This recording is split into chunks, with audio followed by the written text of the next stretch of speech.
मानवी मन काय अद्भुत रहस्य आहे नाही का. आपण का विचार करतो, कसे वागतो, आपल्याला नेमकं काय वाटतं, यासारख्या प्रश्नांची उत्तरं शोधणं हेच मानसशास्त्राचं मुख्य काम आहे. पूर्वी ना हा विषय फक्त तत्वज्ञानाचा भाग मानला जायचा, पण आता तसं नाहीये. आता ते एक प्रॉपर प्रॅक्टिकल विज्ञान बनले, असं विज्ञान जे पुराव्याच्या आधारावर मानवी वर्तनाचा अभ्यास करतं. पण मग प्रश्न उरतोच, मनासारख्या अशा अमूर्त न दिसणाऱ्या गोष्टीचा वैज्ञानिक अभ्यास करायचा तरी कसा? फक्त आपलं अंतर्ज्ञान किंवा वैयक्तिक विचार यासाठी पुरेसे आहेत का? तर उत्तर आहे अजिबात नाही, बिलकुल नाही. यासाठी आपल्याला गरज लागते ती म्हणजे शिस्तबद्ध, एकदम स्ट्रक्चर्ड अशा वैज्ञानिक पद्धतींची.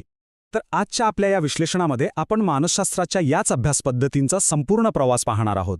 म्हणजे नेमकं काय काय बघणार आहोत. तर आधी त्याचा वैज्ञानिक विकास कसा झाला, मग या पद्धतींचं वर्गीकरण कसं होतं, त्यानंतर प्रायोगिक आणि सर्वेक्षण पद्धती म्हणजे काय हे जरा खोलात जाऊन बघू, आणि शेवटी या सगळ्यात वैज्ञानिक समतोल कसा साधला जातो यावरही नजर टाकू. चला तर मग सुरू करूया. चला तर मग आपला पहिला टप्पा बघूया, मानसशास्त्राचा वैज्ञानिक प्रवास म्हणजे नक्की काय. तर हा विषय तत्वज्ञानाच्या विचारांपासून ते थेट विज्ञानाच्या कठोर नियमांपर्यंत कसा येऊन पोचला त्याचा हा प्रवास आहे. सुरुवातीच्या काळात म्हणजे अगदी पूर्वी मनाचा अभ्यास हा पूर्णपणे तात्विक होता. त्याला आजच्या विज्ञानासारखी कोणतीही ठोस अशी रचना नव्हती. इथे बघा, तुम्हाला जुन्या आणि नवीन विचारसरणीतला फरक अगदी स्पष्ट दिसेल. एका बाजूला आहे तत्वज्ञान, जे फक्त आणि फक्त तर्कावर अवलंबून होतं, आणि दुसऱ्या बाजूला आहे आपली वैज्ञानिक पद्धत. ही पद्धत वस्तुनिष्ठता म्हणजे ऑब्जेक्टिव्हिटी, ठोस पुरावे आणि व्यावहारिक उपयोगांवर भर देते.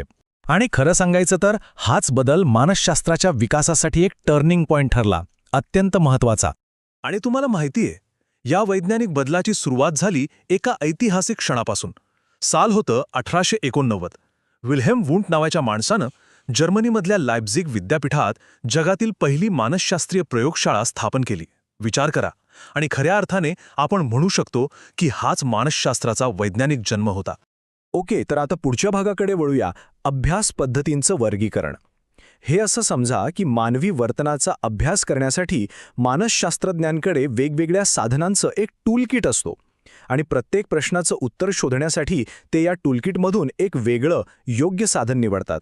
हे जे चित्र दिसतंय ना, ते आपल्याला त्याच टूलकिटचा एक नकाशा दाखवतंय. या पद्धतींचं वर्गीकरण साधारणपणे 3 गटांमध्ये होतं: शास्त्रीय, अशास्त्रीय आणि निरीक्षण. पण आपल्या या विश्लेषणामध्ये आपण सर्वात खात्रीशीर मार्गावर म्हणजे शास्त्रीय पद्धतींवर जास्त लक्ष देणार आहोत. का? कारण याच पद्धती आपल्याला सर्वात विश्वसनीय, रिलायबल निष्कर्ष देतात. आणि आता आपण आलो आहोत शास्त्रीय पद्धतींमधल्या सर्वात महत्त्वाच्या पद्धतीकडे, ती म्हणजे प्रायोगिक पद्धत. मानसशास्त्रात कुठलीही गोष्ट का घडते ह्या काचं उत्तर शोधण्यासाठी, म्हणजे कारण आणि परिणाम शोधण्यासाठी ही पद्धत अगदी कणा मानली जाते, द बॅकबोन. पण मग प्रयोग म्हणजे नेमकं काय? त्याची व्याख्या अगदी सोपी आहे. प्रयोग म्हणजे नियंत्रित वातावरणात केलेलं निरीक्षण. आता यातला सर्वात महत्त्वाचा शब्द कुठला असेल तर तो आहे नियंत्रित, कंट्रोल्ड. कारण याच नियंत्रणामुळे आपल्याला एकदम अचूक निष्कर्ष काढता येतात की नक्की कशामुळे काय घडलं. कोणत्याही प्रयोगात साधारणपणे 3 मूलभूत घटक असतात. पहिला प्रयोगकर्ता म्हणजे जो प्रयोग करतोय तो, दुसरा सहभागी किंवा विषय म्हणजे ज्याच्यावर प्रयोग केला जातोय तो, आणि तिसरा जो खूप महत्त्वाचा आहे तो म्हणजे व्हेरिएबल किंवा बदलता घटक. म्हणजे काय? तर अशी एक गोष्ट जी मुद्दाम बदलून तिचा काय परिणाम होतो हे तपासलं जातं.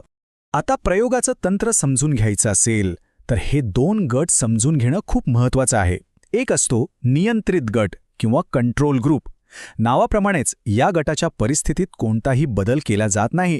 आणि दुसरा असतो प्रायोगिक गट किंवा एक्सपेरिमेंटल ग्रुप. या गटाच्या परिस्थितीत तो एक बदलता घटक लागू केला जातो. मग काय होतं? तर या दोन्ही गटांच्या निकालांची तुलना केली जाते, आणि त्यातूनच आपल्याला त्या बदललेल्या घटकाचा खरा परिणाम काय झाला हे कळतं. ही जी सगळी प्रक्रिया आहे ना, ती अतिशय शिस्तबद्ध असते. असं काहीही केलं जात नाही. इथे प्रयोगाच्या 8 पायऱ्या दिलेल्या आहेत. सगळ्यात आधी समस्या निवडायची, मग एक गृहीतक म्हणजे एक सुशिक्षित अंदाज बांधायचा की काय होऊ शकतं. त्यानंतर गटांची विभागणी करायची, प्रत्यक्ष प्रयोग करायचा, मिळालेल्या माहितीचं विश्लेषण करायचं, आणि मग शेवटी निष्कर्ष सादर करायचे. एकदम पद्धतशीर काम असतं हे. हे सगळं थोडं किचकट वाटते का? चला एका सोप्या उदाहरणाने समजून घेऊया. समजा आपल्याला एका प्रश्नाचं उत्तर शोधायचंय. विज्ञान शिकवताना ऑडिओ व्हिज्युअल साधनांचा म्हणजे व्हिडिओज किंवा प्रेझेंटेशन्सचा वापर केल्यास विद्यार्थ्यांच्या शिकण्यावर काही चांगला परिणाम होतो का? आता इथे प्रयोग कसा होईल तर शिक्षक आणि विषय हे दोन्ही सारखेच ठेवले जातील. फक्त शिकवण्याची पद्धत बदलून तपासली जाईल.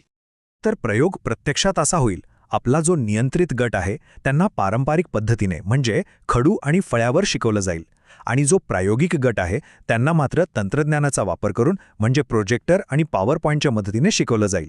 लक्षात आलं? इथे बाकी सगळं सेम आहे, फक्त एकच गोष्ट बदलली आहे, शिकवण्याचं साधन.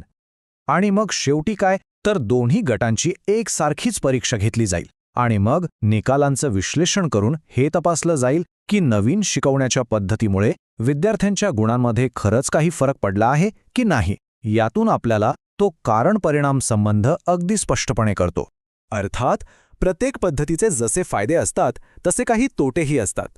प्रायोगिक पद्धतीचा सर्वात मोठा प्लस पॉइंट म्हणजे ती शास्त्रीय आहे आणि कारण-परिणाम संबंध सिद्ध करते. पण दुसरी बाजू अशी आहे की ती खूप खर्चिक आणि वेळखाऊ असू शकते. आणि अजून एक महत्त्वाची गोष्ट म्हणजे प्रयोगशाळेतलं वातावरण हे कृत्रिम असतं.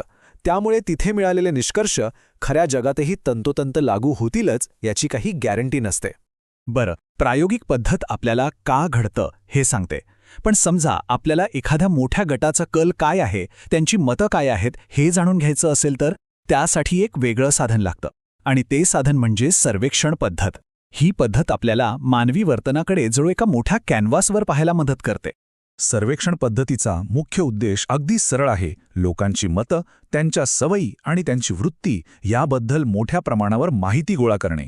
आपण बघतोच की मार्केटिंग कंपन्या, राजकीय विश्लेषक किंवा सामाजिक संशोधक या पद्धतीचा खूप मोठ्या प्रमाणावर उपयोग करतात. आता ही माहिती मिळवण्यासाठी प्रामुख्याने 2 साधनांचा वापर होतो.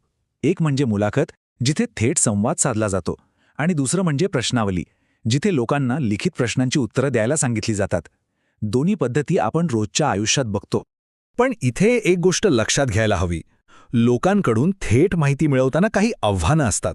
सर्वेक्षणात मिळालेली माहिती नेहमीच 100% खरी असेलच असं नाही. कधीकधी लोक आपले दोष लपवू शकतात किंवा थोडी अतिशयोक्ती करू शकतात. त्यामुळे मिळालेल्या माहितीचं विश्लेषण करणं हे खरं तर एक मोठं कौशल्य आहे. तर मग या सगळ्या चर्चेतून आपण काय शिकलो? एक गोष्ट स्पष्ट आहे. मानसशास्त्रीय संशोधनातलं सगळ्यात मोठं आव्हान काय असेल तर ते म्हणजे प्रयोगातील अचूक नियंत्रण आणि मानवी वर्तनाची नैसर्गिक गुंतागुंत. या दोन्हींमध्ये एक योग्य समतोल साधणं. हे चित्र बघा. हे त्याच समतोलाचे एक सुंदर प्रतीक आहे. जणू काही एका तराजूच्या पारड्यात आहे प्रयोगाचं नियंत्रण आणि वस्तुनिष्ठता, तर दुसऱ्या पारड्यात आहे मानवी वर्तनाची ती सगळी नैसर्गिक गुंतागुंत. आणि एका चांगल्या संशोधकाला याच दोन्ही पारड्यांमध्ये योग्य समतोल साधावा लागतो. आणि हे सगळं पाहिल्यावर एक खूप महत्त्वाचा प्रश्न आपल्या मनात येतो. जर अचूक नियंत्रण मिळवणं हेच प्रयोगाचं ध्येय असेल तर मग माणसांचा अभ्यास करताना आपण नैतिकतेची रेषा नेमकी कुठे आखली?